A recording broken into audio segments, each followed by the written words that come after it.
Hi, I'm Bill McDonald. St. Joe's healthcare system believes that all citizens need to be informed about the important health issues affecting their daily lives. That's why we're proud to support programming produced by the Caucus Educational Corporation and their partners in public television. This special edition of One-on-One with Steve Adubato is brought to you from the Tisch WNET studios at Lincoln Center. Funding has been provided by Adler Aphasia Center, empowering, enhancing, and enriching the lives of people with aphasia and their families. The Russell Berry Foundation, Fedway Associates, Inc., J.H. Cohn, Accountants and Consultants. We turn expertise into results. And by PSE&G, committed to improving New Jersey's economy and strengthening its communities. This is One-on-One. That's good acting, yeah.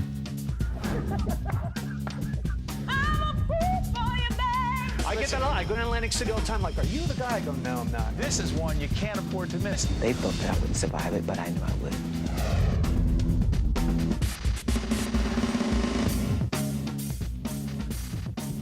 Hi, I'm Steve Adubato. We are coming to you from the beautiful studios, the Tisch WNET studios at Lincoln Center. You can see behind us, you can tell we're right here in Midtown Manhattan.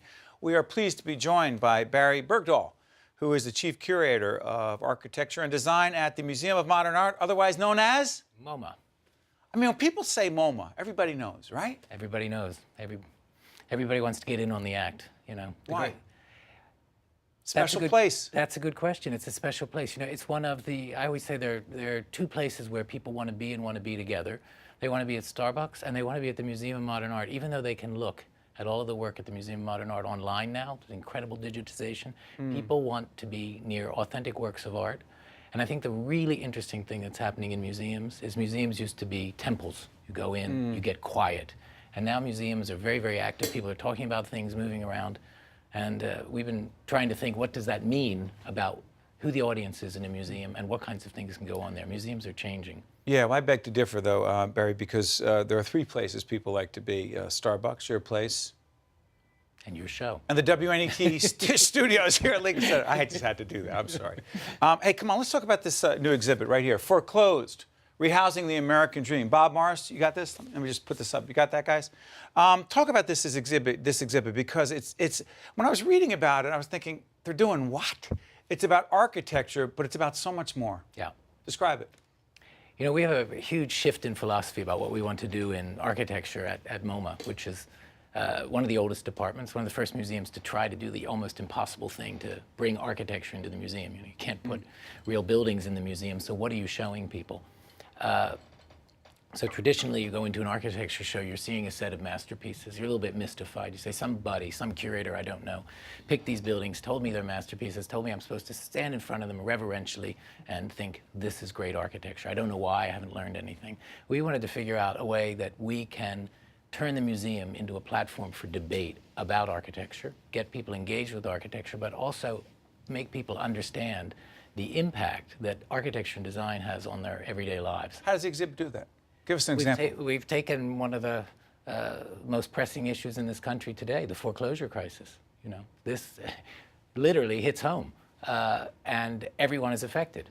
If they themselves have not experienced foreclosure, it could be the house next door. It could be the fear of it. It could be the kind of mystery of what are these financial instruments. It could be watching the financial markets in your house and wondering, am I going to be in my house next week? And so we didn't really want to bring calamity into the museum, but we sort of thought, like I think it's Rahm Emanuel who likes the saying, an opportunity is too, you know, catastrophe is too good of an opportunity to miss. We wanted to say this is actually a chance for us to think about how cities, and in particular suburbs, are built. What's the whole structure of the way things are made? It's not working, it's broken. So we're ready for a national debate about how we build our suburbs, how we live, how we go to work, what's the relationship between where we live, where we work, how we drive. We have an unsustainable model of suburbia, and we can talk about it. Sorry for interrupting, Barry, 1 second. Let's bring it down to, it's great, that philosophical 25,000-foot level. Let's bring it down to 25 feet. Okay. You brought architects together. Yes. To do what? You know, convened a group of architects. We asked them to put together their dream team. Right. Who would you like to work with? What kind of things would you like to think about? And they put together economists, legal specialists, community activists, environmentalists, ecologists, and made a dream team of the type of people they'd like to think about a hard architectural issue with. And then we gave them space at MoMA PS1, provided open studios where they could work, interact with one another, look at one another's projects, how others were trying to solve the similar issue. How could you restructure a town so that it was more economically, ecologically viable? But most importantly, we opened that former schoolhouse up to welcome the public in for open house days, to come in and talk to the architects, see how they're making decisions, and to understand that architecture is actually something about the structure of everyday life. It's not a kind of arrogant thing from on high that comes down and makes decisions behind closed doors, that you could get engaged with this process. But in Cicero, Illinois, that was a case study in many ways. What did you do there? In Cicero, Illinois, we had a team led by... By the way, you know, Cicero, Illinois, famous for something famous else. for everything from Al Capone I was just to gonna say race Al Capone. riots. It's got a bad rep. I'm embarrassed that I know for Al Capone, but Right. go ahead. Well, we're trying to put Cicero on the map for other reasons. For something better, go Right. ahead. So that was one of the 5 sites that we studied. It has a high rate of foreclosure. It has a high rate of suburban poverty. It has a great deal of publicly held land that could be developed. Who knows how, maybe with a public-private partnership with all of what that implies. And Jeannie Gang, who's a brilliant architect in Who's that Chicago. again? Jeannie Gang. She's a Chicago architect. She's very interested not only in building, but in landscape issues, how you can take polluted sites and, in a certain sense, reconceive them so they almost cure themselves, kind of redemptive, ecological landscape design. So she got these expertises, plus community activists. They went to Cicero. First thing they saw when they went bungalow to bungalow in Cicero was that all of the doorbells had been rewired. They began to understand that these one-story houses, supposedly one-family houses, had a really much more complex thing going on. That the people who the houses were built for and the people who live there now are not the same. And that was almost a metaphor for us of how we have a one-size-fits-all suburban model, when in fact we know from going out on the ground or from the latest 2010 census that suburbia is a place that is every bit as complex as our city centers. What kind of reaction you be getting to the exhibit? Mixed. Mixed. Mixed. Give me the downside. We're touching home, so people say You're also touching a nerve. Yeah, we're touching. Because a you're real saying nerve. the way we're doing it is not working, Exactly. which is obvious. But you tell people that, they get very uncomfortable. People get it's very- the American dream. Exactly. You're messing with the way it's supposed to be. Exactly, and people don't like it if you say, we might have some better ideas for your house, and developers don't like it if we say there's another way to build, it might be more responsible, etc. Ecologically and others economically. Our response is, this is a different moment than, let's say, the great modernist dream of tabula rasa, everything that you're doing up until now is wrong. Blank slate. Yeah, we want to, in a sense, enlarge the palette of options. And we think that the museum is a perfect place to show people, oh, that might be an exciting way to live, that could be interesting. These aren't blueprints that we ask people to come up. We ask them to come up with new dream objects. And hopefully they inspire some imaginations. None of them are so fantastic that they couldn't be realized. These people all worked with economists, spreadsheets, the whole thing. If they wanted to change something in a housing situation that's illegal or financially unviable, they had to redesign the financial instruments and redesign the zoning code that would make it possible. So it's a very simultaneously dreaming exhibition, but also very nuts and bolts. Barry Bergdoll, this is good stuff. The exhibit is called Foreclosed, Rehousing the American Dream. Brought to you by MoMA. That's good stuff.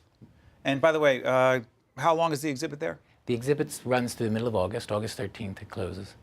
And by the way, folks, this show will be seen before that, after that as well. And go on the MoMA website, which is what?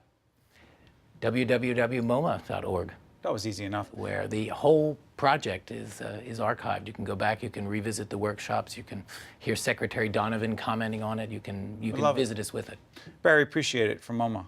Great brand, but an even better place. Thank you so much for joining us. We appreciate it. Thank you. Stay right there. One-on-one will continue right after this from the Tisch WNET studios.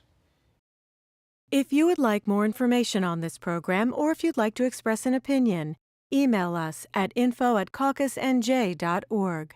Visit us online at oneonone.org or find us on Facebook at facebook.com/Steve Adubato, PhD. You are looking at Tao Porchon-Lynch, and there must be a misprint here because it says she is a 93-year-old yoga instructor, turning 94 in August. She has been recognized as the world's oldest yoga instructor by the Guinness Book of World Records. That has to be a misprint, correct? No, that I don't know why, really and truly. How you doing? I'm doing fine. I do believe in age. Well, I have to ask you, there's so many things about you I find interesting. You've been teaching yoga for 45 years. More than that, yes. More than that? Yes. Other than the fact that you look fabulous and you're in great shape, Yes. what caused you to get into yoga?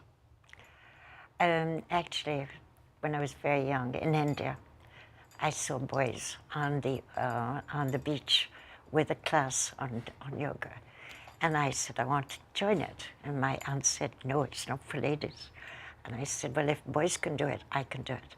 So I just started when I was in Pondicherry. And then from Pondicherry, I saw some yoga people come in, and I worked with them. Then I was interested in what was I doing? Why am I on this earth? If I want to know more about myself and not just do postures. And so eventually I went to some of the masters. I went to Mysore and to see Pattabhi Jois, to see Mr. Iyengar. These are very important people. Yes. Unfortunately, I can't say I know all the names of the people you're talking about. Oh, those are three of the masters. And Indra Devi she died at 104. She did yoga. We're in public broadcasting. I would consider them, I would say, the Bill Moyers of yoga. But that's the only way I can relate. But I want to ask you, what has yoga done for you? I think it's opened up from my inside. You know that there's so much fear in the world. People are always telling you, don't do this, don't do that. They're always telling me what I can't do. And I don't believe that. I believe that inside of me is this power. Not somewhere out in space, but with every breath I take, I can have not only a visual, but an inside touching with the creation of life. And yoga has helped me come through a lot of things that people say, well, you won't be able to do this, you won't be able to do that. That's nonsense. You had an underground experience. You've told our producers that yoga helps you stay calm. It does. And deal with fear. And there have been times that I've experienced anxiety, whether it's during this show or before a major speech. We feel anxiety, we feel nervousness. Absolutely. And you have said that yoga helps with our breathing and helps us stay calm. This underwater experience, describe it. You mean, well, I've never been scared of anything, really. Really? No. Because of yoga? Because of yoga, but also in my life. I marched with Gandhi in 1938 and 39. With Gandhi? Yes. He taught me a few things because there were several of us. There was this wonderful man, woman, Dr. Wealthy Fisher, who started world education, who died also when over 100 years old. She was there. There was Dr. Deshmukh, who was 19, illiterate and became finance minister. And all of these things, and whatever Gandhi said, no fear, don't be scared. Not if you believe in something, do it. Don't procrastinate. Tomorrow never comes.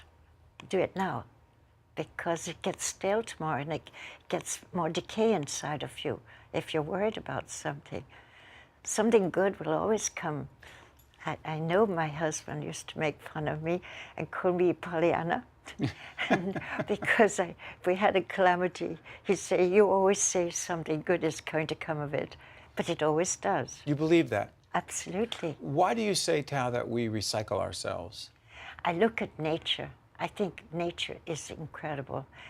As you look at the 4 seasons, you realize that actually it's almost advertising that we can do the same thing. It's now in full bloom, but less than 6 weeks ago, it was the trees all looked dead. Everything looked dead. The grass hadn't grown, nothing. But the grass grows up with a force. The first thing that came out with the trees was the blossoms. So you smelled the fragrance. Then you saw the leaves start come out. Now it's going in full bloom. When it gets a little tired, it will relax during the autumn. And then it will spring forth again. So it's telling me that within myself, don't be scared of it, but just open up your heart center. Listen to your heart. Listen to that wonderful thing that's inside of you, and you will recycle yourself. The doctor told me that I wouldn't be able to lift off the ground in lotus, so I sent him a photograph. By the way, lotus is a certain position. Yes. And I lift off the ground. And by the way, this is the book. By the way, I'm still working on Downward Dog. This is Reflections, the Yogic Journey of Life, Tao Porchon-Lynch. Yes. And by the way, real 30 seconds, I have to ask you, 30 seconds left. You have taken up, after your 2003 hip replacement, right? You've taken up ballroom dancing. Yes, I'm going to. Why do you love that? I enjoy it because whereas yoga is the inner side, dancing is the spark. It's like champagne. It makes you lift up and feel happy. Well, we are very happy that you're with us. Tao, you're terrific. Thank you. And we have a good feeling just by having you here. Well, bless you. It's been wonderful. Thank you. Thank you very much. I stay right there. Just stay right there. I don't know. I just feel better because she's here. Hopefully you feel better just for watching. Thanks. We'll be right back from the Tisch WNET studios. Thank you. If you would like more information on this program, or if you'd like to express an opinion, email us at info@caucusnj.org. Visit us online at oneonone.org. Or find us on Facebook at facebook.com/Steve Adubato, PhD. There he is, Adam Bryant, author of The Corner Office, Indispensable and Unexpected Lessons from CEOs on How to Lead and Succeed. Also, senior features editor, little newspaper called The New York Times. Good to see you, Adam. Thanks, Steve. I've been reading you for a lot of years. It's great. And enjoying your Corner Office column and learning from it. Thank you for being with us. Oh, thank you. How the heck did you ever get into this whole thing? You always wanted to write? Sure. Started newspapers pretty often, did a detour through magazines, came back to the New York Times. How'd the New York Times thing happen for you? Right at the outset, do you mean? Or the Corner Office? By the way, well, no, just being at the New York Times in and of itself, I always find it fascinating. Sure. No, I was working at a medium-sized paper in the Hudson Valley, and I found out about a freelance position in the Detroit bureau. So I was married at the time, 1-year-old. We loaded up the U-Haul. I took a pay cut, no benefits, went out to Detroit, was there for 6 months and got an offer from the Wall Street Journal, which gave me leverage to get hired by the Times. So took a chance and it paid off. Interesting. The Corner Office, for those of you who don't know it, you can read Adam's stuff every Sunday in the New York Times. One of our friends and longtime underwriters, Annette Catino, you actually happened to feature her a few months back. A fascinating leader. Yep. Speaks her mind, let's just say. And again, one of those people who you can learn a lot from. I'm curious as to how the Corner Office column came about. Sure, it's a great question. I was a business reporter for many years, had interviewed a lot of CEOs, and what dawned on me over time was that the business press almost always interviews CEOs as strategists. Essentially, what's the competitive landscape? How do you plan to zig while everybody else zags? But I just found the more time I spent with CEOs, the more I found myself just wanting to ask them, how do you do what you do? And then as I became a manager myself and discovered how hard it is, I also wanted to ask them, how did you learn to do what you do? Because I think people have this notion of CEOs are born leaders. From the time they were in diapers, they knew how to do it. And I didn't really think that was quite accurate. So I thought if there was some way to get at the learning curve there too. So the very simple what if is, what if I sat down with CEOs and literally never asked them a single question about their company, their product, their strategy, and just asked them open-ended questions about important leadership lessons. How do you hire? What questions do you ask? I always ask the CEOs that, and I keep hearing fascinating answers. I hear something different almost every week. And again, talk about the learning part. For me, in your book, the one thing clipping your articles every week, and there's nothing like, I write for another paper, Star Ledger, a column on leadership and communication. There's nothing like someone saying, I clipped your article out and using it, and I'm sure you hear that a lot more. And turning it into this book has been great, because I told you, I turned to a section here. I went, on getting ready for this show, I turned to the section called Be a Coach, Not a Critic. And I'm sure this isn't just about me, it's about all of us who are crazy enough to think we can lead and manage. And I said to you that short version is this: things go wrong in every organization, mistakes happen, and I wish I were more of a coach and less of a critic, meaning so quick to who screwed up, why did this happen, and I know all of our producers who are saying, they're shaking their heads right now or looking at each other, and they know what I'm talking about. Why is it that so many of us have such a hard time being more of that coach, and why do we come down so tough? Well, I think managing people is hard. For the first thing, as a manager, you're responsible. So I think it's very easy to get frustrated, especially if something goes badly and we've got to fix this fast. But it does take a lot of patience and sort of mindfulness to remember that you are like the coach of a team. And it's not just somebody dropped a ball in a play, to use the sports metaphor. It's, what about the discussions beforehand? How do you prepare for the game? I think if managers take that approach, that they're a football coach or coach of any sports team, I think that kind of changes their perspective, because it's really about how do you make your individual players, employees better, and then how do you get everybody to work together as a team. And I think that approach is kind of rare, but I think it's also very clarifying and simplifies things. It's interesting, you went through this, we talked about the 5 qualities, and there's so many more qualities, and it's more complicated. Maybe it's not, but you said 5 qualities.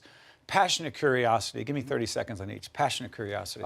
Basic, really engage with the world, curious about people, their backstories, how things work, how things can be made to work better. I like the phrase passionate curiosity because it's sort of greater than the sum of its parts. We've met people who are passionate, not very curious. People are curious, not necessarily passionate. But I do think that those 2 words kind of capture this quality that I saw in a lot of the CEOs I've interviewed. And by the way, we're talking about, folks, qualities to succeed as a CEO, as a leader, and we're talking to Adam Bryant. You can catch his Corner Office column every Sunday in the New York Times. Battle-hardened confidence. What's the difference between battle-hardened confidence, Adam, and just I'm confident, bordering on cockiness? Right. Well, the battle-hardened is key. That there's a track record here. You've faced down a lot of adversity. And you've developed this kind of track record of success. So you know what you're capable of, because at different times in our lives, we're all going to be put on the hot seat. And it's that quiet confidence. I've been in a situation like this before. I know I'll get through it.